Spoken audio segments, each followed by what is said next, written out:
Welcome to ప్రజాక్షేత్రం. గత కొన్ని రోజులుగా కేసీఆర్ గారి కుమార్తె కవిత గారు బీఆర్ఎస్, కేటీఆర్ గారి టార్గెట్గా నడుపుతున్న రాజకీయంపై తెలంగాణలోనే కాదు ఆంధ్రప్రదేశ్లో సైతం ఆసక్తి కనిపిస్తుంది. రాష్ట్ర విభజన, ఇతరత్రా కారణాలతో ఆంధ్రప్రదేశ్లో బీఆర్ఎస్ అంటే పడని వారు మాత్రం కేసీఆర్ కుటుంబం చీలిందని, బీఆర్ఎస్ పతనం అంటూ జగన్ గారు, షర్మిల గారి మధ్య ఉదంతాన్ని ఉటంకిస్తూ బీఆర్ఎస్ పని అయిపోయిందని సంతోషపడుతున్నారు. వ్యక్తులపై, పార్టీలపై వ్యతిరేకత ఉంటే ఓడిపోవాలని కోరుకోవడం వరకు సరే కానీ బీఆర్ఎస్ వంటి ప్రాంతీయ పార్టీల పతనాన్ని మాత్రం కోరుకోకూడదు.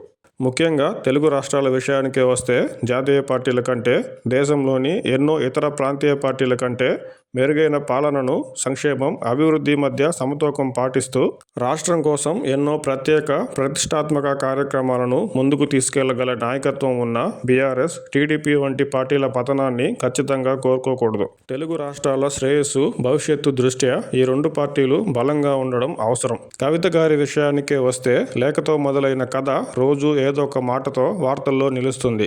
బీఆర్ఎస్లో కవిత గారు రాజేసిన నిప్పుకు మొదట్లో ఆజ్యం పోసిన బీజేపీ, కాంగ్రెస్ నేతలు మనసు మార్చుకున్నారో లేక తమకు కూడా మసి అంటుతుందని అనుకున్నారో కానీ గత కొన్ని రోజులుగా అదంతా ఫ్యామిలీ డ్రామా అంటూ కవిత గారి ఉదంతాన్ని కొట్టిపారేస్తున్నారు.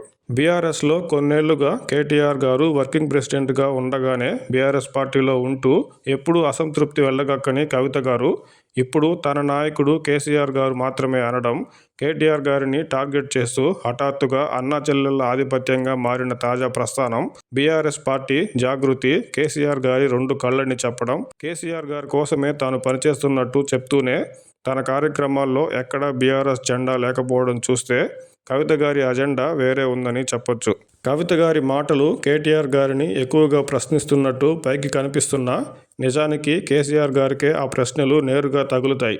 గత ఎన్నికల్లో కొంతమంది ఎమ్మెల్యేలను మార్చాలని కేటీఆర్ గారు, హరీష్ రావు గారు చెప్తే కేసీఆర్ గారు వినలేదన్న నేపథ్యంలో ఒకవేళ బీఆర్ఎస్, బీజేపీల కలయికపై చర్చ నిజమే అనుకున్నా అది కేటీఆర్ గారి స్థాయిలో కాకుండా కేసీఆర్ గారి స్థాయిలోనే జరుగుతుంది. బీఆర్ఎస్ పార్టీకి, కేసీఆర్ గారికి బీజేపీతో కలిసి వెళ్లాలనే ఆలోచనే కనుక ఉంటే కవిత గారు అరెస్ట్ అయ్యేవారే కాదని దేశంలో రాజకీయాలను గమనిస్తే ఎవరికైనా అర్థమవుతుంది.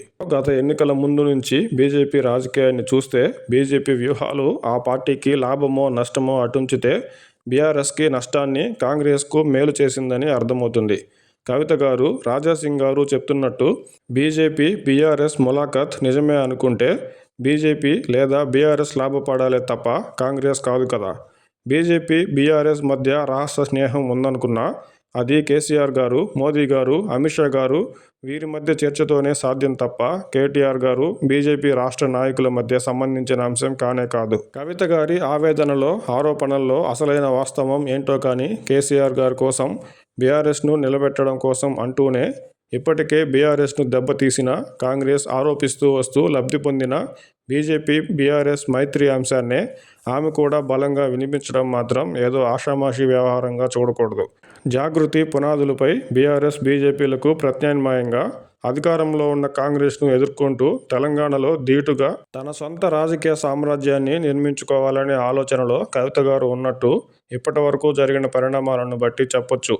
తెలంగాణ రాష్ట్రంలో కేసీఆర్ గారిని కాదని అదే కుటుంబం నుంచి మరొకరు రాజకీయ మనుగడ సాగించడం అంత తేలిక కాదని మాత్రం ఖచ్చితంగా చెప్పొచ్చు.